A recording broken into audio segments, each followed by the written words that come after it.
BJT ഹാളിൽ നിൽക്കുമ്പോൾ എനിക്ക് ഓർമ്മ വരുന്നത്,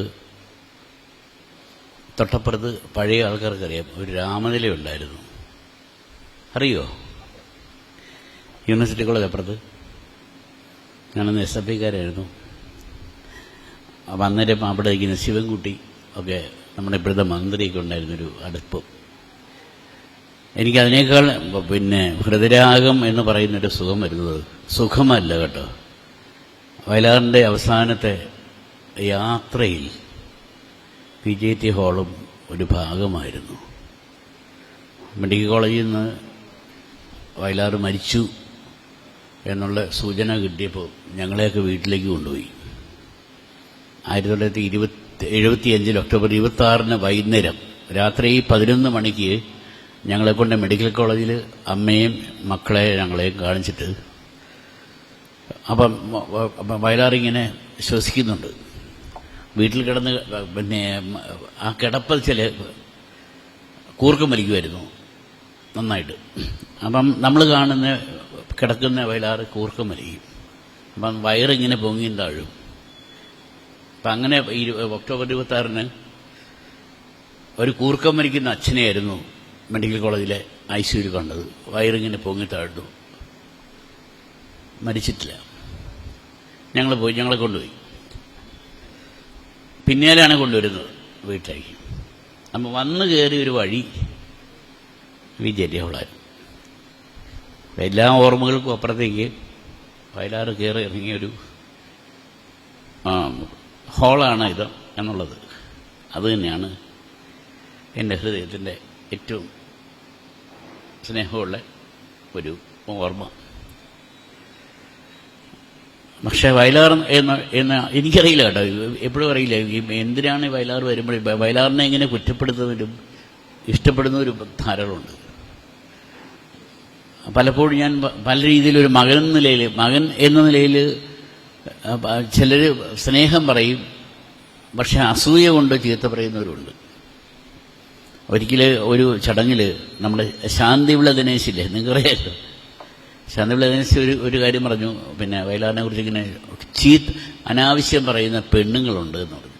സ്ത്രീകൾ, സ്ത്രീ സൗന്ദര്യത്തിൻ്റെ, സ്ത്രീയുടെ മാംസം മാത്രം വർണ്ണിക്കുന്ന ഒരു കവി, അല്ലെങ്കിൽ അദ്ദേഹത്തിന് എന്താണ് പ്രാധാന്യം എന്ന് ചോദിച്ച് കുറച്ച് പേരുണ്ടായിരുന്നു. അതിന് മറുപടിയായിട്ട് അതേ കുലത്തിൽപ്പെട്ടൊരു സ്ത്രീ പറയുമ്പോഴാണ് വയലാറിൻ്റെ ഒരു പ്രാധാന്യം ഞാൻ മനസ്സിലാക്കുന്നത് കേട്ടോ. ഇവിടെ തന്നെ എനിക്കൊന്ന് കൂടുതൽ സ്ത്രീകളാണ് ഇവിടെ ഇരിക്കുന്നത്. ആ മറുപടി പറഞ്ഞത്, ഏത് കാലത്ത് ഒരു പുഴയുടെ തീരത്ത് അർദ്ധരാത്രിയിൽ ഒരു പെണ്ണിന് ഒറ്റയ്ക്കിരിക്കാൻ കഴിയുമോ? ഞാൻ പറഞ്ഞത് മനസ്സിലായി. ഏത് കാലത്ത് ഒരു അർദ്ധരാത്രിയിൽ ഒരു പെണ്ണിന് ഒറ്റയ്ക്കിരിക്കാൻ കഴിയുമോ? ഇപ്പം കഴിയുമായിരിക്കും, കാര്യം ഇപ്പം ഒത്തിരി ഇതൊക്കെ ഉണ്ട്. അവളുടെ സ്വന്തം ഇഷ്ടപ്രകാരം ഇരിക്കാൻ പറ്റുന്ന ഒരു കാലത്തെ മാത്രമേ ഉള്ളൂ വയലാറിൻ്റെ വരികൾക്ക് പ്രസക്തിയില്ലാണ്ടാകുക എന്ന് പറയുന്നൊരു പഴയ കാലം ഞാൻ ഓർത്തുപോയതാണ്. ഞാൻ മറ്റൊന്നുമല്ല, ഹൃദയരാഗം എന്ന് പറയുന്നത് എവിടെ നിന്നാണ് വയലാർ ഒപ്പിയെടുത്തത്? എന്തിനാണ് ഈ പേരിട്ടത്? വേണ്ടത് ഇത് കണ്ടോ, ഒരു 47 മരിച്ചൊരു ആളുടെ ചെറുപ്പമാണത്. ഇത് 64 എൻ്റെ പടം. എനിക്ക് 64 വയസ്സായി. എന്ത് വ്യത്യാസമല്ലേ അച്ഛനും മകനും. അച്ഛനേക്കാൾ മൂത്തതാണ് മകൻ എന്ന് ഫോട്ടോ കാണുമ്പോൾ തോന്നും. ഞാൻ പറയുന്നതല്ല, ഇങ്ങനെ ചെയ്യുമ്പോൾ നമ്മളിപ്പം ഇവിടെ വന്നിരിക്കുന്നത് ഒരു വർത്തമാനം പറയാനല്ല, പക്ഷേ എങ്കിലും ചില കാര്യങ്ങൾ പറയണമല്ലോ, അതൊരു ആവശ്യമാണ്. ചില സങ്കടങ്ങളുടെയും ചില സന്തോഷത്തിൻ്റെയും ഒരു വേദിയായിരുന്നു BJT ഹാളെന്ന് പറയുമ്പോൾ അത് വലിയൊരു രസകരമായ കാര്യമാണ്. എന്തിനാണ് ഇയാൾക്ക് വേണ്ടി ഒരു സ്മാരകം ഉണ്ടാക്കുന്നത്? വയലാറിന് വേണ്ടി. എനിക്കറിയില്ലായിരുന്നു, കാര്യം എനിക്കന്ന് 15 വയസ്സേ ഉള്ളൂ. വയലാർ ആരാന്ന് എനിക്കും എൻ്റെ അമ്മയ്ക്കും എൻ്റെ മുത്തശ്ശിയമ്മയ്ക്കും അച്ഛനമ്മയ്ക്കും എൻ്റെ സഹോദരങ്ങൾക്കും അറിയാൻ വയ്യാത്തൊരു കാലം. 450 രൂപ ബാക്കി പത്രം വയലാർ മരിക്കുമ്പോൾ. ഇത്രയും പേര് ബാക്കി. എനിക്ക് 15 വയസ്സ്. ഞാൻ തിരുവനന്തപുരത്ത് വന്നിട്ട് സെൻറ്റ് സേവിയേഴ്സ് കോളേജിൽ പഠിക്കുന്ന കാലം. വന്ന് കയറിയുള്ളൂ. വന്ന് പിന്നെ 1975 ഒക്ടോബർ ജൂണിൽ അടിയന്തരാവസ്ഥ പ്രഖ്യാപിക്കുകയും അതേ വർഷം ഒക്ടോബർ 27 വയലാർ മരിക്കുകയും അതിന് പിന്നാലെ ഒരു മാസത്തിന് ശേഷം സെന്റ് സേവിയർസ് കോളേജിൽ നിന്ന് ആദ്യമായി തിരുവനന്തപുരം കാണുന്നൊരു മകനാണ് ഞാൻ. അങ്ങനെ വന്നിട്ട് ഞാൻ തിരുവനന്തപുരത്തുള്ള ഏറ്റവും വലിയ സ്നേഹം പറയുക, തൊട്ടപ്പുറത്ത് പാളയം അല്ല, ഇവിടെയല്ലേ പാളയം മാർക്കറ്റ്, കണ്ണുമേറ അല്ലേ, കണ്ണുമേറ മാർക്കറ്റ് അതൊന്നുമില്ല ഇപ്പോൾ. അപ്പം ഞാനിങ്ങനെ തിരുവനന്തപുരത്തിനെ കാണാത്ത നഗരത്തിൻ്റെ വഴിയിലൂടെ നടക്കുക. എന്നെ ആരും അറിയില്ല. 15 വയസ്സുള്ള ഒരു ചെറിയ പയ്യൻ. പഴവങ്ങാടി എത്തുന്നതിന് മുമ്പ് ഓവർബ്രിഡ്ജ് കഴിഞ്ഞിട്ട് അല്ലേ, അപ്പോൾ ജംഗ്ഷനില്ല, അതിൻ്റെ പേരെന്താണ്, പഴവങ്ങാടിക്കും ഓവർബ്രിഡ്ജിനിടയ്ക്ക് ജംഗ്ഷൻ ഉണ്ടല്ലോ, സൗരാഷ്ട്ര ഹോട്ടലൊക്കെ ഉള്ളത്. സൗരാഷ്ട്ര ഹോട്ടലല്ലേ, സൗരാഷ്ട്ര എടുത്ത് ഇപ്പം പാർത്താസൊക്കെ ഇല്ലേ അവിടെ. അപ്പം അവിടെ ഞാനത് അവിടെ നിൽക്കുകയാണ്. അവിടെ ഒരു വലിയ കോൺഗ്രസിൻ്റെ ഭയങ്കരമായ പ്രകടനം അന്ന് 75 നടക്കുക. അപ്പം ഞാനിങ്ങനെ നിൽക്കുകയാണ്. ആ ജംഗ്ഷൻ വരുമ്പോൾ കോൺഗ്രസിൻ്റെ ഗ്രൂപ്പിസം കാരണം കിഴക്കേക്കോട്ടയിലേക്ക് പോകേണ്ട ജാഥ ഒരു ഗ്രൂപ്പ് റൈറ്റ് സൈഡിലേക്ക് പറഞ്ഞു വിട്ടു. വലതുവശക്ക് റോഡുണ്ടോ ഇപ്പം? ഉണ്ടോ? ഉണ്ട്. അപ്പം ഞാനിപ്പോൾ ഈ തൊട്ടപ്പുറത്ത് എനിക്കൊന്നും അറിയാം, തിരുവനന്തപുരം എന്താണെന്നറിയില്ല. ഞാനങ്ങനെ വന്നങ്ങനെ പിന്നെ ഭ്രമിച്ച് നിൽക്കുന്ന നേരമാണ്. പെട്ടെന്ന് പിന്നെ ഒരു ഗ്രൂപ്പ് വലത്തോട്ട് പോവുകയും കിഴക്കോട്ടയിലേക്ക് പോകേണ്ട അവിടെ ഒരു അടിയുണ്ടാകുക.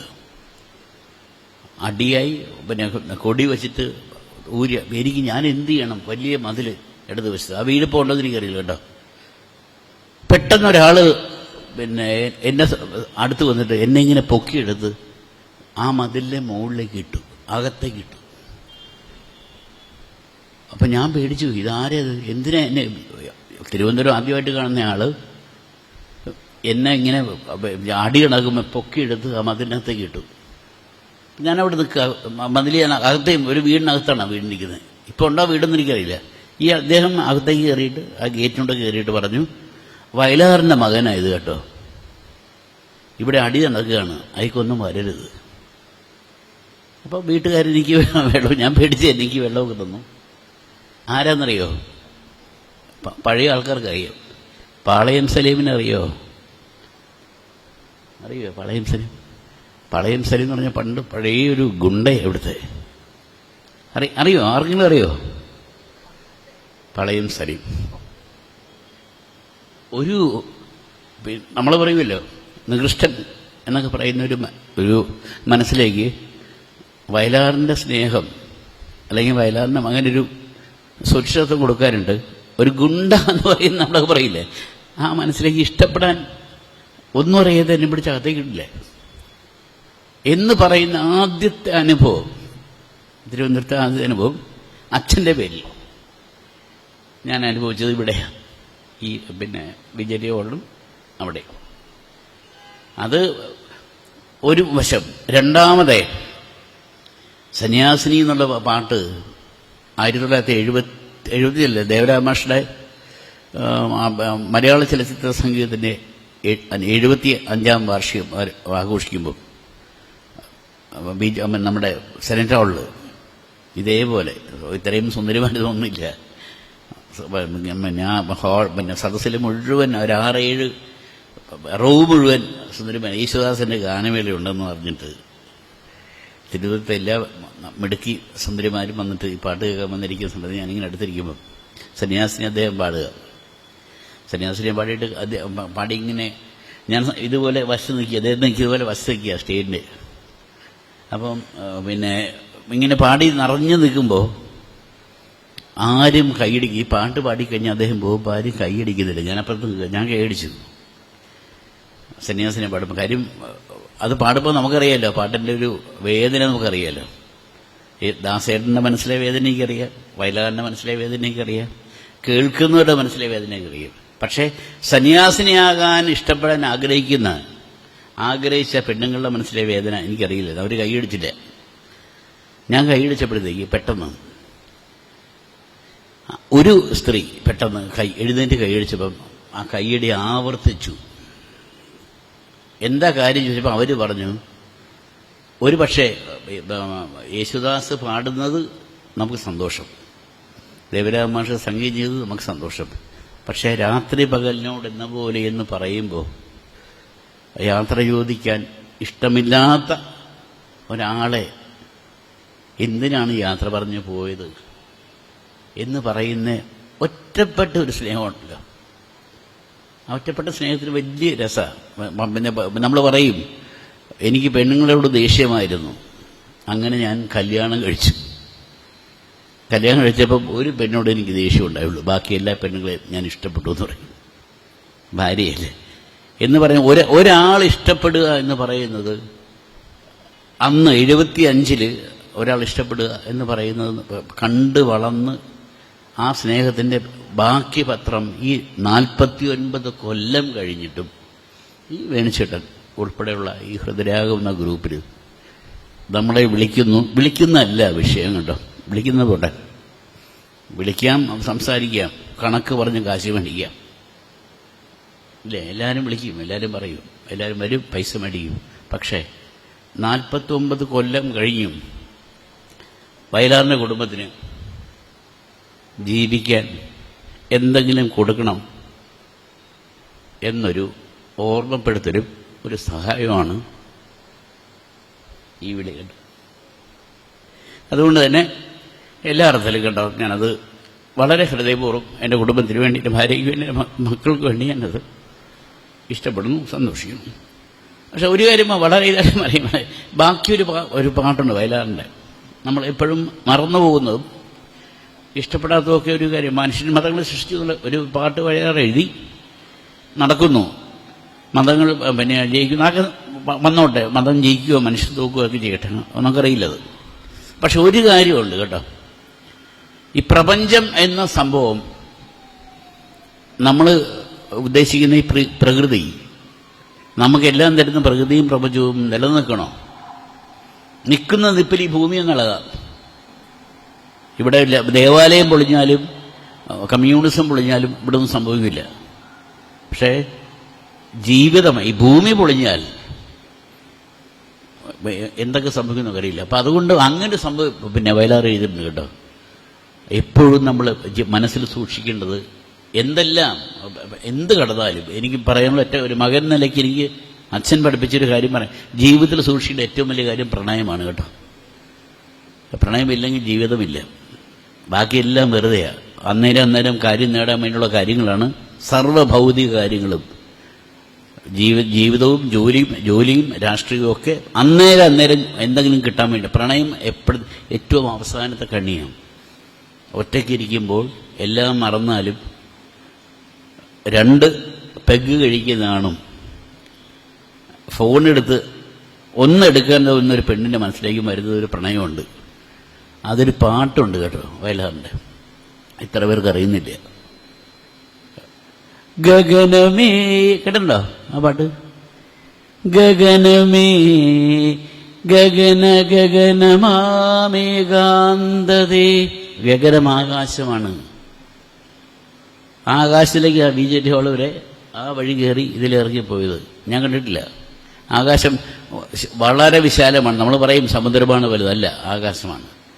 ഏകാന്ത ഗഗനമാകുന്ന ഏകാന്തതയിലെ പേരറിയാത്തൊരു മൂകനക്ഷത്രമേ പേടി. ഭൂമിക്ക് നിന്നെ കണ്ടിട്ട് പേടി പേടി പേടി. ഭൂമിക്ക് പേടിയാ. ശാസ്ത്രം പറയുന്നു ഒരു ആസ്ട്രോയിഡ് വന്ന് ഭൂമി ഇടിക്കും. ഇന്നലെയും പറഞ്ഞു, സോളാർ ഫ്ലെയർ എന്നുള്ള സംഭവം 20,000 കിലോമീറ്ററിനപ്പുറത്തേക്ക്, 15 ലക്ഷം കിലോമീറ്റർ അപ്പുറത്താണ് സൂര്യൻ, അത് നമുക്കറിയാം. പക്ഷേ 20,000 കിലോമീറ്റർ അപ്പുറത്തേക്ക് സൂര്യൻ ചൂട് തുപ്പി. അങ്ങനെ വരുന്ന സാഹചര്യത്തിൽ ഈ ഭൂമിക്ക് പേടിയാ. നമ്മൾ അനുഭവിച്ചതാ ഇത്രയും കാലമായിട്ട് കേരളം അനുഭവിക്കാത്തൊരു ചൂട്, വെള്ളമില്ലാത്തൊരവസ്ഥ നമ്മൾ അനുഭവിച്ചതാ. 74 വയലാർ പേടിയാ ഭൂമിക്ക് പേടിയാണ്. അപ്പം നമ്മൾ ചെയ്യേണ്ട ഒരു ഏറ്റവും വലിയ ഒരു പിന്നെ പാഠം കേട്ടോ, ഹൃദയരാഗം എന്നുള്ള ഒരു പേരിന്റെ ഇത് പറയുക. അതിനകത്ത് പറയുന്നൊരു കാര്യമുണ്ട്. ഏതോ യുഗത്തിലെ നിശബ്ദതയുടെ ഭൂതോദയം പോലെ. ഏതോ യുഗത്തിലെ നിശബ്ദയുടെ നമ്മൾ പറഞ്ഞു കേൾക്കുന്നുണ്ട്, ഇതൊക്കെ ഭൂതോദയമാണ്, ദജ്ജാള് വരും, അന്തിക്രിസ്തു വരും, കലി വരും എന്നൊക്കെ പറഞ്ഞ് പണ്ട് പേടിപ്പിക്കുന്ന പോലെ എവിടെയോ ആകാശത്ത് എവിടെയോ ഒരുത്തൻ, അത് മതം പറയുന്നത് പോട്ടെ, ശാസ്ത്രം പറയാൻ തുടങ്ങിയിരിക്കുകയാണ്, എപ്പോഴെങ്കിലും വരും ആസ്ട്രോയിഡ്, ചിഹ്നഗ്രഹം. ഈ ചിഹ്നഗ്രഹത്തിന് കുഴപ്പം വെച്ചാൽ ഇവന് കൃത്യമായ പാതയില്ല.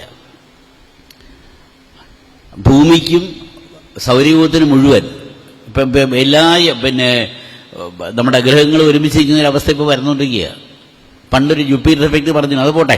അപ്പം ആ സമയത്ത് ഭ്രമണപഥമില്ലാത്ത ഒരു സാധനമാണ് ചിഹ്നഗ്രഹം.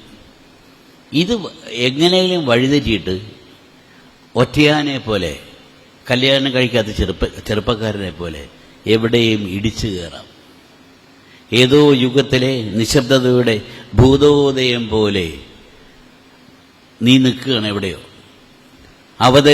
നീ അവതരിച്ചു, കാലത്തിൻ കാണാത്ത ചുമരും ചാരി നീ ഏകാഗിയായി നിൽപ്പു. ഒന്ന് ഓർത്തു നോക്കുക, നമ്മളെ കൊല്ലാനായിട്ട് ഒരുത്തൻ, മതം പറയുന്നതും ഒക്കെ ഇത് തന്നെയാണ്, ശാസ്ത്രമായി പറഞ്ഞുകൊണ്ടിരിക്കുക, ഒരുത്തൻ നിൽക്കുകയാണ്, മാറി. അങ്ങനെ ഒരാൾ നിൽക്കുകയാണ്, ശൂന്യമാം നിന്റെ ഈ അല. ഏതോ യുഗത്തിലെ നിശബ്ദതയുടെ ഭൂതോദയം പോലെ അവതരിച്ചു കാലത്തിൻ കാണാത്ത ചുമരും ചാരിനി ഏകാഗിയായി നിൽപ്പു. അങ്ങനെ നിൽക്കുക, കത്തുന്ന കണ്ണുമായി. അതാണ് ഏറ്റവും വലിയ കാര്യം, പകയാണ്. കത്തുന്ന കണ്ണുമായി ക്ഷീരപഥത്തിലെ രാത്രിഞ്ചരനെ പോലെ. അവൻ രാത്രിയിലേ വരുള്ളൂ. അങ്ങനെ ഒരു കാലം നമ്മുടെ മുമ്പിലുണ്ട് എന്നുള്ള ബോധ്യപ്പെടുത്തൽ 74 ചക്രവാകം എന്ന സിനിമയിൽ വയലാർ എഴുതിയതാ.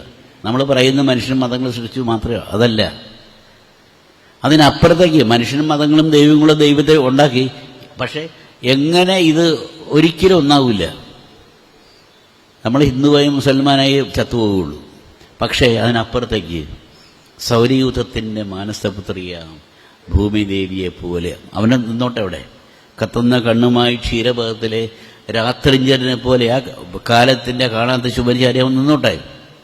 ഒറ്റയാനെ പോലെ, ഒറ്റപ്പെട്ട പകയുള്ളവനെ പോലെ. പക്ഷേ വയലാറിന് മറുപടിയുണ്ട്. മതം പറയുന്നതിനപ്പുറത്തേക്ക് വയലാറിന് മറുപടിയുണ്ട്, മനുഷ്യൻ്റെ മറുപടിയുണ്ട്. അതാണ് നമ്മൾ എപ്പോഴും പഠിക്കേണ്ടത് കേട്ടോ. വളരെ വലിയ കാര്യം അത്. മനുഷ്യനൊരു മറുപടിയുണ്ട്. മതം പറയുന്ന ലോകം തീരും, ലോകം അവസാനിക്കും. മനുഷ്യൻ പറയുന്നു ലോകം തീരില്ല, ലോകം ബാക്കി നമ്മൾ കൊണ്ട്. ആ മനുഷ്യൻ്റെ പ്രതിജ്ഞ വയലാറ്. എന്നിലൂടെ ലോകം തീരും എന്നുള്ളത് നമ്മുടെ ഒരു അഹങ്കാരമല്ല. ഏത് അവതാരം വന്ന് ജനിച്ച് മരിച്ചാലും ശരി, അടുത്ത ഒരു സംഭവമുണ്ട്. അപ്പൊ കത്തുന്ന കണ്ണുമായി ക്ഷീരപഥത്തിലെ രാത്രിഞ്ചനെ പോലെ ഒന്നോട്ടെ, ലോകത്തിനെ ഇടിച്ചോട്ടെ. പക്ഷേ സൗരയൂഥത്തിലെ മാനസപുത്രിയാം ഭൂമിദേവിയെപ്പോലെ അവിടെയാണ് വയലാർ വരുന്നത്. നമ്മൾ പറയുന്ന ഏറ്റവും വലിയ കാര്യം സ്നേഹം എന്നുള്ള, പ്രേമം എന്നുള്ള കാര്യമാണല്ലോ. പ്രഭാത ഗോപുര വാതിൽ തുറന്നു പണ്ടു മനുഷ്യൻ വന്നു എന്ന് പാടുന്നുണ്ട് അല്ലേ? പാട്ട് വിശ്വപ്രകൃതിയെ വെറും കൈയോടെ വിരുന്ന് നൽകാൻ. ഒന്നുമില്ലായിരുന്നു ഇവിടെ മനുഷ്യൻ വരുമ്പോൾ, ഒന്നുമില്ലായിരുന്നു. വിശ്വപ്രകൃതി വെറും കൈയോടെ വിരുന്ന് നൽകാൻ വന്നു, പ്രഭാത ഗോപുര വാതിൽ തുറന്നു. അങ്ങനെ മനുഷ്യനുണ്ടാക്കിയത് ഇത് മുഴുവൻ. എന്നിട്ട് മുഴുവൻ അവസാനം എന്താ ഉണ്ടായത്? എല്ലാ ഗ്രഹങ്ങൾക്കും കൊതിയായി. മണ്ണിൻ ജീവിത വനികയിൽ മുഴുവൻ പൊന്നു വിളഞ്ഞത് കാണുകെ സൂര്യൻ കോപം കൊണ്ട് ജ്വലിച്ചു അസൂയ. മണ്ണിലെ മനുഷ്യനിതൊക്കെ ഉണ്ടാക്കിയില്ലേ? ആണും പെണ്ണും കൂടെ ഉണ്ടായിക്കുന്ന സ്നേഹവും കാര്യങ്ങളും, അതിൻ്റെ അടുത്ത തലമുറ, അതിൻ്റെ പച്ചപ്പും അതിൻ്റെ നദിയും ഒക്കെ ഉണ്ടാക്കിയിട്ട് പ്രകൃതിക്ക് വരെ തോന്നി ഇവിടുന്ന് മഴ പെയ്യാനായിട്ട്. അതില്ലാണ്ടായത് മനുഷ്യൻ്റെ ചീത്ത മനസ്സുകൊണ്ടായിട്ടോ. അതിനെ ഉണ്ടാക്കി. അവരുടെ കോപം നമുക്ക് വേണ്ട, നീ കോപിച്ചോ, നീ എവിടെയെങ്കിലും പോയി കോപിച്ചോ, ഞങ്ങളുടെ മണ്ണിൽ വേണ്ട. മണ്ണിൻ ജീവിത വരികയിൽ മുഴുവൻ പൊന്നു വിളഞ്ഞത് കാണുകെ സൂര്യൻ കോപം കൊണ്ട് ജ്വലിച്ചു. അസൂയ. ശുക്രന് കണ്ണു ചുവന്നു, അതും അസൂയ. അവസാനം പറഞ്ഞു, ഭൂമിയെ പണ്ട് വലം വച്ചിരുന്നാൾ പൂന്തിക്കൾക്കല പാടി. പറഞ്ഞയക്കൂ ദേവി. ചന്ദ്രൻ പറയുക ഭൂമിയോട്, പറഞ്ഞയക്കൂ ദേവി മനുഷ്യനെ ഒരു നാൾ ഇതിലേ കൂടി. അസൂയണേ ഇതിങ്ങനെ ഇതുണ്ടാക്കുന്നത് ഒന്ന് ഓർത്തു നോക്കുക. കുറെ ഉണ്ട് എങ്ങാണ്ട് ദേവന്മാരും പിന്നെ ദൈവങ്ങളും ഒക്കെ അപ്പുറത്താന്ന് പറയുന്നത്. അവിടെ എന്താ ഉള്ളത്? ഒന്നുമില്ല. അതാണ് ചന്ദ്രകളഭം. എല്ലാം സ്വർഗം ദൂരെയാണ് എന്ന് മതം പറയുന്നു. പക്ഷെ ആർക്കും പോകാൻ ഇഷ്ടമല്ല. പുരോഹിതൻ പറഞ്ഞു ആർക്കൊക്കെ സ്വർഗത്തിൽ പോകണം, എല്ലാവരും കൈവോക്കി. ആർക്ക് ആദ്യം പോകണം? ആരും കൈവോക്കില്ല. കാര്യം ഇവിടുന്ന് പോകാൻ വലിയ പാടാ. കാര്യം ഇവിടെയാണ് ചന്ദ്രികയും.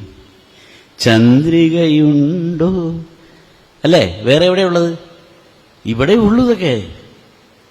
അപ്പം ഇങ്ങോട്ട് തിരിച്ചു വരാനുള്ള വയലാറിന്റെ മോഹം പോലെ തിരിച്ചു വരണം എന്നാഗ്രഹിക്കുന്ന ഒരു ഹൃദയരാഗം മീട്ടുമ്പോൾ അതിന്റെ പങ്കായില്ലെങ്കിൽ എന്തെന്ന് വയലാറിന്റെ മകൻ, അല്ലേ? ശരിയല്ലേ? അങ്ങനെ ഹൃദയരാഗം മീട്ടുന്നവരുടെ കൂട്ടത്തിലേക്ക് ഒരു ശ്രുതി പോലെ വന്നു ചേരാൻ കുറച്ചു നേരം പാട്ട് കേൾക്കും ഞാൻ. അപ്പം ഞാൻ പറയുന്നത് എപ്പോഴും ഈ മനുഷ്യൻ നമുക്ക് പറയാം, നമുക്ക് ധൈര്യമായി പറയാം, ദൈവം എന്ന് പറയുന്ന സംഭവം ലോകത്തുണ്ടെങ്കിൽ എന്തുകൊണ്ട് ഇത്രയും ദൈവം ഉണ്ടായി ഭൂമിയിൽ? എന്തുകൊണ്ട് ലോകത്ത് മറ്റ് ഒരു ഗ്രഹങ്ങളും ദൈവമില്ല? എല്ലാവരും പറയുന്നുണ്ടല്ലോ അപ്പുറത്തെ കൊണ്ടത്. ഇവിടെയുള്ളൂ. ഇവിടെ തന്നെ ദൈവവും ചെകുത്താനും ഇവിടെ തന്നെ. വയലാറിന്റെ പാട്ടാ. രണ്ടും കണ്ടിട്ടുള്ളവരല്ലോ തെണ്ടികൾ നമ്മൾ. നമ്മൾ തെണ്ടുക. ചെകുത്താനും വേണ്ടി നമ്മൾ തെണ്ടാറില്ല, മനസ്സ് തന്നെ പോവുകയുള്ളൂ. ഒറ്റയ്ക്കിലും തെണ്ടുന്നു, അല്ലേ? നമ്മളിലെ കള്ളത്തരം എന്ന് പറഞ്ഞ്, കള്ളത്തരമൊന്നുമില്ല കേട്ടോ, അതൊക്കെ വെറുതെ. കള്ളത്തരം ഉണ്ടെന്ന് പറയുന്നതൊക്കെ ഈ പറഞ്ഞ പോലെ ആവശ്യമില്ലാത്ത ജ്യോത്സ്യന്മാരാണ്. സ്വന്തമായിട്ടിരിക്കുമ്പോൾ അന്യനെ ഇഷ്ടപ്പെടുക എന്നുള്ളത് കള്ളത്തരാണോ? ആണോ? എനിക്കറിയില്ല. കള്ളത്തരാണെന്ന് പറയുന്നത് ജാതകവും നിയമങ്ങളുമാണ്. ഒന്നുമല്ല. ആർക്കും ആരെയും ഇഷ്ടപ്പെടാം. ഞാനൊരു കാര്യം ചോദിക്കട്ടെ. വയലാറിൻ്റെ ഒരു ഏറ്റവും രസകരമായ ഒരു പാട്ട് ഞാൻ പറഞ്ഞ പെണ്ണുങ്ങളുടെ കാര്യം കേട്ടോ. എനിക്ക് ആണുങ്ങളെ കള്ളന്മാരാ. കള്ളന്മാരെന്ന് വെച്ചാൽ പാവങ്ങളാണ്. പെണ്ണുങ്ങളെ ലോകത്തിൻ്റെ ഏറ്റവും വലിയ ശക്തി കേട്ടോ. നിങ്ങൾ ചിന്തിച്ചാലേ ഇവിടെ ലോകമുള്ളൂ. സരസ്വതി എന്ന് പറയുന്ന ദൈവം പറയുന്നതല്ല, ദൈവസ്ഥാനം കളയുക നമ്മളുടെ. ലക്ഷ്മിയും കളയും കറിയാം. ഒരാണിനെ ഉണർത്താൻ എപ്പോഴും ഒരു പെണ്ണ് വേണം. സൃഷ്ടികർമ്മങ്ങൾ തുടരാണ്ടൊരു പെണ്ണ് വേണം. അത് വയലാർ പറഞ്ഞിട്ടുണ്ട്. ആ പെണ്ണിനെ മീട്ടുന്നവനായിരിക്കണം ആണ്. സരസ്വതി എന്ന് പറയുന്നത് കൃത്യമായി പെണ്ണിൻ്റെ ആദ്യത്തെ സൗന്ദര്യമാണ്. പെണ്ണ് സൗന്ദര്യത്തെ തൊട്ടുമീട്ടാൻ ആണിന് പറ്റിയില്ലെങ്കിൽ അവിടെ തീർന്നു അടുത്ത തലമുറ. മീട്ടുക.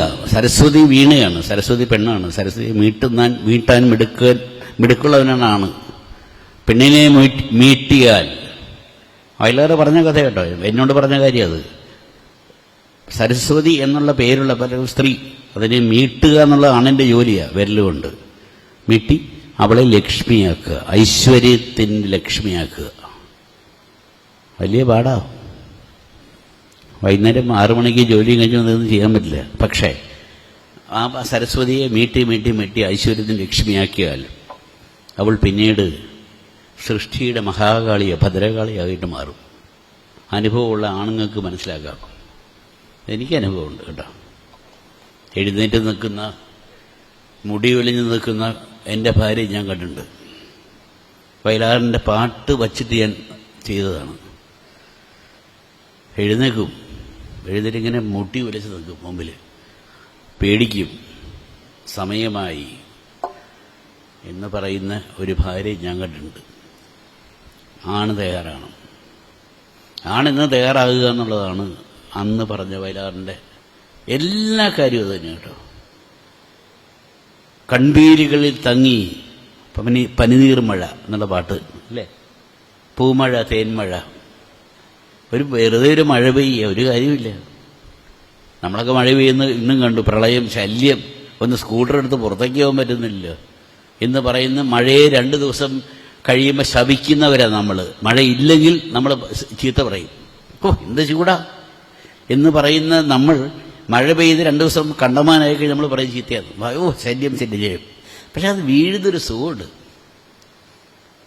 പനിനീർ മഴ, പൂമഴ തേന്മഴ, മഴയിൽ കുതിരുന്നൊരഴകെ, നനയുന്നത് കഞ്ചകമോ സഖി നിന്നെ പൊതിയും യൗവനമോ. നിന്നെയാണോ നനയ്ക്കുന്നത്? നിന്റെ നിന്റെ വസ്ത്രത്തിനെയാണോ നനയ്ക്കുന്നത്? നിന്റെ യൗവനത്തിനെയാണോ നനയ്ക്കുന്നത്? കാളിദാസൻ പാർവതിയെക്കുറിച്ചിട്ട്, ശിവനറിയാണ്ട് കാളിദാസൻ പാർവതിയെക്കുറിച്ച് പറഞ്ഞ കാര്യമാണ്. ശിവൻ ധ്യാനത്തിലിരിക്കുന്നവനാ, ഭർത്താവ് സ്വന്തം ഭാര്യയുടെ സൗന്ദര്യം അറിയാൻ വയ്യാത്തൊരു മൊരടെന്നൊക്കെ നമുക്ക് പറയാം. അല്ല സത്യം കേട്ടോ, എപ്പോഴും ഒരിക്കലും ഒരു ഭർത്താവിന് ഭാര്യയുടെ സൗന്ദര്യം അറിയാൻ പറ്റില്ല. കല്യാണം കഴിച്ചാലും അപ്പുറത്തേക്ക് നോക്കും. ഈ ലോകത്തെ ഏറ്റവും കൃഷ്ണധാരി സാറ് പറഞ്ഞ ലോകത്തെ ഏറ്റവും വലിയ വഞ്ചന നടക്കുന്നത് ബൈക്കിലാണ്.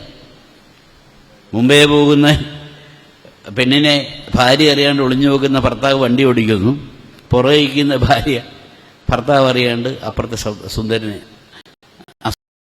ഇത് കള്ളത്തരമൊന്നുമല്ല, ജീവിതാതാണ്. അപ്പം അങ്ങനെ കാളിദാസൻ പറഞ്ഞു, ശിവനെ ഇതാണ് നിന്റെ ഭാര്യ. അവൾ ആരാന്നറിയോ നിനക്ക്? മഴ പെയ്തു. പാർവതി പറഞ്ഞു ശിവനോട്, പിന്നെ ഭഗവാനെ നിങ്ങൾ ഈ പുലിത്തോലൊക്കെ ഇട്ട് സ്വതന്ത്രമായിട്ടിരിക്കുന്നില്ല, ഞാൻ കൊട്ടാരത്തിൽ വളർന്നവളാ, എനിക്ക് ചൂടും തണുപ്പൊന്നും സഹിക്കാൻ വയ്യ, അതുകൊണ്ട് എന്നെ നോക്ക്, നിങ്ങൾ ധ്യാനിച്ചിരിക്കുകയാണ്, എന്നെ നോക്ക്, ഞാനൊരു പെണ്ണാണ്, തണുപ്പ് കാലത്ത് എനിക്കൊരു പുരുഷന്റെ അടുപ്പം വേണ്ട, നിങ്ങൾ നോക്കിയില്ലെങ്കിൽ ഞാൻ എൻ്റെ പ്രായം മറ്റൊരു ചെറുപ്പക്കാരൻ്റെ കൂടെ പോകാൻ എൻ്റെ മനസ്സ് തയ്യാറാക്കും, അതുകൊണ്ട് നോക്ക്. അവിടെയാണ് കാളിദാസൻ വന്നത്. ശിവനോട് പറഞ്ഞു, നീ നോക്ക്, പനിനീർ മഴ പൂമഴ, പനിനീര് മഞ്ഞാണ്, പൂമഴ തേന്മഴ. വയലാറത് ഏറ്റെടുത്തു. മഴയിൽ കുതിരുന്നൊരഴകെ, നനയുന്നത് കഞ്ചകമോ സഖി നിന്നെ പൊതിയും യൗവനമോ. ഒത്തിരി നീണ്ടുപോകുന്നു, എങ്കിലും ഞാൻ പറയാം. കൺപീലികളിൽ തങ്ങി, ആദ്യത്തെ മഴത്തുള്ളി. കൺപീലികളിൽ തങ്ങണമെങ്കിൽ കൺപീലി വളഞ്ഞതാവണം. കൃത്രിമല്ല കേട്ടോ ഇപ്പോഴത്തെ ഈ മറ്റേ സീരിയലുകാരും നമ്മുടെ അതല്ല, ജന്മനാ കൺപീലികൾ തങ്ങണം. ഇങ്ങനെ കൺപീലി ഇരുന്നാൽ പെണ്ണിന് സൗന്ദര്യം ഇല്ലെന്നാണ് പറയുന്നത് എന്ന് പറയുന്നു. അതിങ്ങനെ കൺപീലികൾ, ആദ്യത്തെ മഴത്തുള്ളി കൺപീലികളിൽ തങ്ങണം. അപ്പൊ കൺപീലി വളഞ്ഞതാവണം. കൺപീലികൾ തങ്ങി ചുണ്ടിലെ കമലക്കൂമ്പുകൾ നുള്ളി, ചുണ്ട് വിടർന്നതായിരിക്കണം, കീഴ്ചുണ്ട് ഇങ്ങനെ തങ്ങി ഇവിടെ വീഴണം, ബപ്പിയാവരുത്. അറിയാലോ ഒരു കുഞ്ഞ് മുല കുടിക്കുന്നത് എങ്ങനെയാണെന്നത് പെണ്ണിനറിയാം. കമലക്കൂമ്പുകൾ നുള്ളി. അപ്പം ആദ്യത്തെ മഴത്തുള്ളി കൺപീലിൽ വീഴുക, കമലക്കൂമ്പുകൾ നുള്ളി, മാറിൽ തട്ടി തകർന്ന് ചിതറി. അവിടുന്ന് നേരെ മാറിലേക്ക് വീണം. അവിടെ തട്ടി തകർന്ന് ചിതറി. കാര്യം അങ്ങോട്ടും പോകാൻ സ്ഥലമില്ല. മൃദുരോമങ്ങളിൽ ഇടറി താഴോട്ട് വരിക. ചെറിയ രോമം ഉണ്ടാവും. വന്നിട്ട് പൊക്കിൾ കുഴിയൊരു തടാകമാക്കിയ പവിഴമഴത്തുള്ളി എന്ന് ഓർത്ത് നോക്കൂ. ഒരു പെൺസൗന്ദര്യം, ഒരു മഴത്തുള്ളി വീണാൽ എങ്ങോട്ട് പോകണം? ഷക്കീലയുടെ മേത്ത് പോകുമോ ഇത്? ആ പറയുന്ന പുരുഷന്റെ മുമ്പിൽ പെണ്ണെന്താവണം എന്ന് ചമഞ്ഞ് നിൽക്കുമ്പോഴുള്ള ഒരു സുഖമുണ്ടല്ലോ. എന്തിനാ നമ്മളെ കൃഷ്ണന്റെ അമ്പലത്തിൽ പോകുന്നത്? അല്ലേ? ക്രിസ്തുവിന് മുമ്പിൽ നമ്മൾ പോവില്ല. പാപം. അതായത് സൗന്ദര്യം ആസ്വദിക്കാനുള്ള യാതൊരു സമയവുമില്ല. കൃഷ്ണന്റെ മുമ്പിലേക്ക് എന്തിനാ പോകുന്നത്? ഈ സൗന്ദര്യം കാണാനല്ലേ. സ്വന്തം ഭർത്താവ് ഭാര്യയെ കൊണ്ട് ആക്കുന്നത് ഭാര്യയുടെ കാമുകനായ കൃഷ്ണന് മുമ്പില്ല. വേറെ എവിടെയെങ്കിലും ഉണ്ടാകുമോ? അപ്പൊ തീർച്ചയായിട്ടും സുന്ദരിയാവണം. സുന്ദരിയാവണം എന്ന് വയലാർ പറഞ്ഞത് ചിലർക്ക് പിടിച്ചില്ല. അതെന്താ എനിക്ക് മനസ്സിലാകാത്ത കാര്യം അത്. സുന്ദരിയല്ലേ പെണ്ണ്? എന്തിനാ പെണ്ണ് ചമയുന്നത്? ആരെങ്കിലും കാണാൻ ചെയ്യാനായിട്ട് എവിടെയെങ്കിലും ചടങ്ങുണ്ടായി കഴിഞ്ഞാൽ ഒരുങ്ങുന്നത് എനിക്ക് 10 പേരെ കാണിക്കണം എന്നുള്ള ഒരു പെണ്ണിന്റെ മനസ്സാണത്. തെറ്റും. താലപ്പൊലി എന്ന് പറയുന്ന സംഭവം അതാ. പണ്ട് താലപ്പൊലി എന്ന സംഭവം നമ്മൾ അമ്പലത്തിൽ ചെയ്യുന്നത് എന്തിനാ വെച്ചാൽ പണ്ട് കാലത്ത് ലൈറ്റില്ല പണ്ട് കാലത്ത്. അന്ന് ഓരോ കുടുംബങ്ങളിലും അന്ന് പിന്നെ കാലാകാലങ്ങളിൽ ഒരുമിച്ച് ചേരാൻ പറ്റുന്ന ഒരൊറ്റ സ്ഥലം ദേവാലയമാണ്. അന്ന് ക്ലബ്ബുകളൊന്നുമില്ല. അപ്പം എല്ലാവരും കുടുംബസമേതം ചേരുന്നൊരു സ്ഥലത്ത് കുറേ പേര് വരുന്നു. അപ്പോൾ ഈ വീട്ടിൽ ഇങ്ങനെ സുന്ദരിയായ പെണ്ണുണ്ട്, ഇവർക്ക് കല്യാണപ്രായമായി, ഈ വീട്ടിൽ സുന്ദരിയായ മകനുണ്ട്, അല്ലെങ്കിൽ അവർക്ക് കാണാൻ. അതിന് കൃത്യമായിട്ട് ഒരു താലവും എടുത്ത് വേണ്ടതെല്ലാം കാണിക്കാൻ മുഖവും അതേപോലെ കൃത്യമായി ഇങ്ങനെയാണ് താലം പിടിക്കുന്നത്. കാണിക്കേണ്ടത് കാണിച്ച് സുന്ദരിയാണ് കേട്ടോ. അവിടെ ഏത് വീട്ടിലെയാ?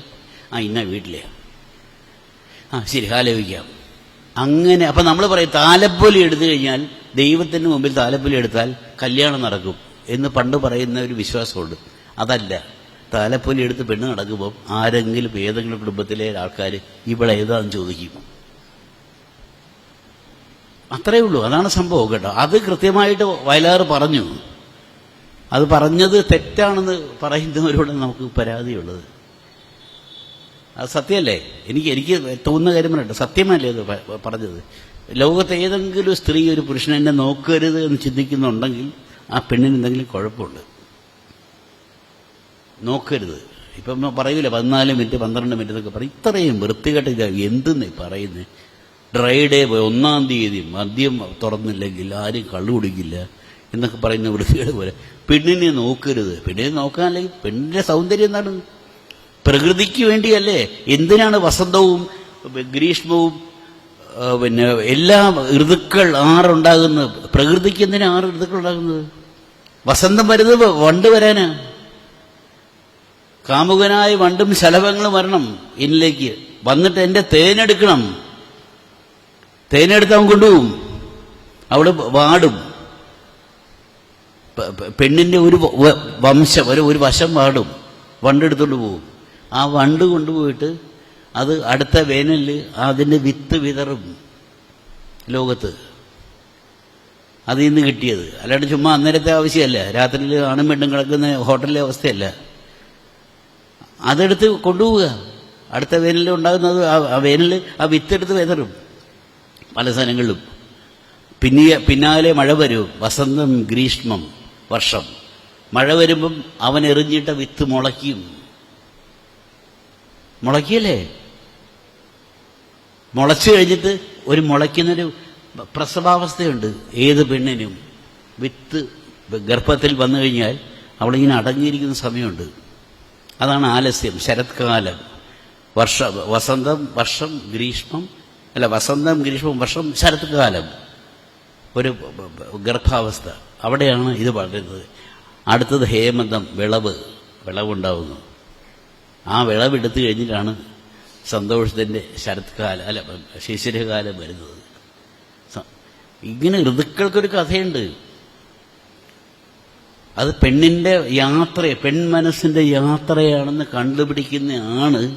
അത് പറയുന്നത് തെറ്റാണ് എന്ന് പറഞ്ഞ് 5 മിനിറ്റിനുള്ളിൽ ഒരു ഹോട്ടൽ മുറിയിൽ കിടന്ന് കാണിക്കുന്ന വൃത്തികേടല്ല ആണും പെണ്ണും തമ്മിലുള്ള ബന്ധം. അത് ഹൃദയരാഗമാണത്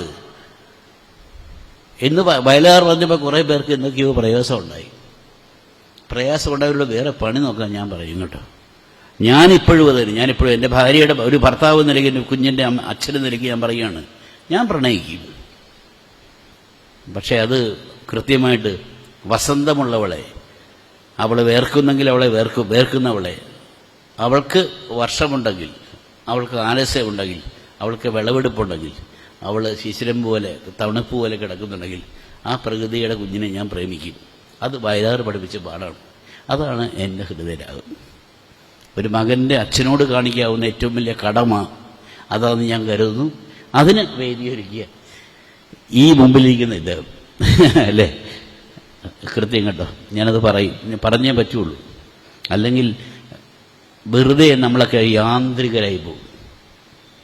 ഒരിക്കലും ആവരുത്. വീട്ടിൽ വന്നിട്ട് home is extension of office എന്നൊക്കെ പറയുന്ന വൃത്തികെട്ട കച്ചവട സംസ്കാരമല്ലേ നമ്മുടെ. വലിച്ചെറിയ നിന്റെ മുഖം മൂടി, അതവിടെ 5 മണി കഴിഞ്ഞ് വലിച്ചു ദൂരെ ഇട്.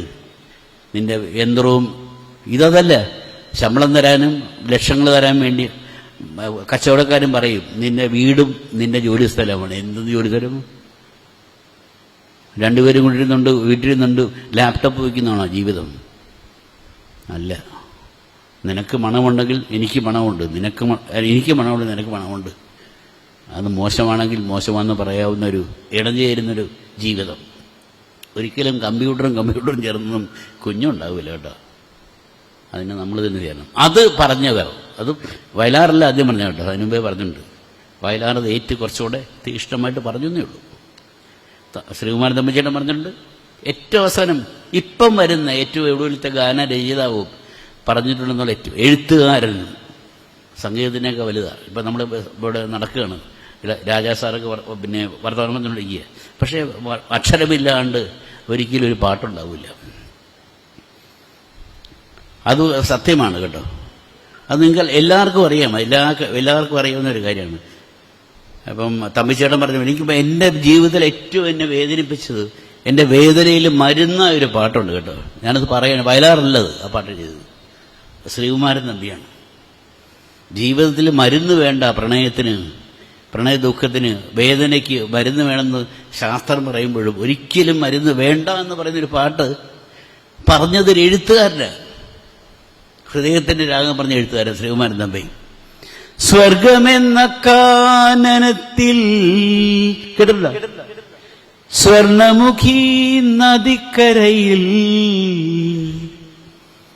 സ്വപ്നമായി വാഴുന്നു ഞാൻ സുഖമറിയാതെ, സുഖമറിയാതെ. വേണമെങ്കിൽ 2-4 അടിക്കുക, കഞ്ചാവ് കഴിക്കുക. അല്ല, ഈ പാട്ട് മതി മരുന്നായിട്ട്. എങ്ങനെയാണെന്നറിയോ? നിത്യരാഗനന്ദനത്തിൽ ചിത്രപുഷ്പശയ്യകളിൽ എല്ലാം ഒരുക്കി വച്ചിരിക്കുക. അനുരാഗത്തിനും നന്ദനത്തില്ല. ഇപ്പൊ പൂന്തോട്ടം ഞാൻ ഉണ്ടാക്കി വെച്ചിരിക്കുക, അതിൽ ചിത്രപുഷ്പശൈ വിരിച്ചു വെച്ചിരിക്കുക. നിന്നെ ഓർത്തു കേഴുന്നു ഞാൻ നിദ്രയില്ലാതെ. എന്ത് കഷ്ടല്ലേ, ഒരു മരുന്നാണ് പാട്ട്. രാത്രികൾ തൻ ശൂന്യതയിൽ പ്രേമ പൂജ ചെയ്തിടുന്നു സത്യമായ നിൻ പ്രഭതൻ പൂക്കളില്ലാതെ. ഈ സാധനം മനസ്സിലുണ്ടാകുക കേട്ടോ. ഒരു കടലും കയറില്ല, ഒരു ഭൂമിയും കുലുങ്ങില്ല.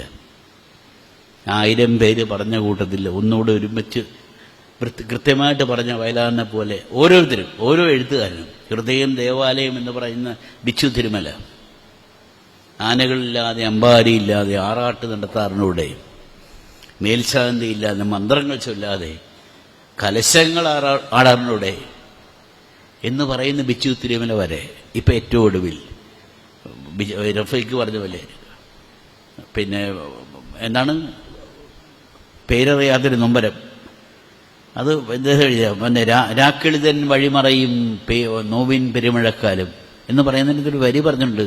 തേങ്ങലിനേക്കാൾ പരിചിതമേതോ പേരറിയാത്ത വികാരം. ഒരു തേങ്ങലിനും എന്താണ് ഞാൻ പറയുന്ന വികാരം എന്നറിയില്ല.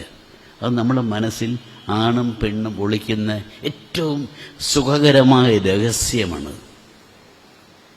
ആ രഹസ്യം എവിടെയൊക്കെയോ ആരൊക്കെയോ തൊട്ടിട്ടുണ്ടെങ്കിൽ അത് തൊട്ട ഒരാളാണ് വയലാർ. വയലാറിൻ്റെ പാട്ട് കേൾക്കുമ്പം ഒരു ഭർത്താവ് പറഞ്ഞു, എടാ കഴിവേറുടെ മോനെ, എന്നോട് പറഞ്ഞ വയലാറിൻ്റെ മോനെ, കഴിവേറുടെ മോനെ, നിന്റെ അച്ഛൻ്റെ പാട്ട് കേട്ടാൽ എൻ്റെ ഭാര്യയെ ഞാൻ വിളിച്ചാൽ വരില്ല. ഇന്ന് പറയുന്നത് തെറ്റോ ശരിയോ? ഞാൻ പറയും അത് ശരിയാണ്. അങ്ങനെ ആവണം. അതാണ് ഹൃദയരാഗത്തിൻ്റെ സുഖം. അത് ആവർത്തിക്കുക. ലോകത്ത് അത് ആവർത്തിക്കാൻ അല്ലെങ്കിൽ അത് ചെയ്യിക്കാൻ പറ്റിയത് പെൺമനസ്സാണ്. ഓർക്കുക, നിങ്ങളൊരു രഹസ്യമായ കള്ളത്തരമുണ്ട്. രാജശില്പി ഏതാ പെണ്ണില്ലാത്തത്? നീ എനിക്കൊരു പൂജാവിഗ്രഹം തരുമോ? ആരുടെയാ? എല്ലാം കുറേ പേരിങ്ങനെ ഇരിപ്പുണ്ട് കേട്ടോ. ഒക്കെ നുണയാണ്. എൻ്റെ നുണ കണ്ടുപിടിക്കുന്ന രീതി. പുഷ്പാഞ്ജലി പൊതിയാൻ എനിക്കൊരു മൊബൈൽ ഫോണിലെ രാത്രിയിലെ ആണല്ലേ കേട്ടോ. പൂജാവിഗ്രഹം തരും. എന്തിനാ?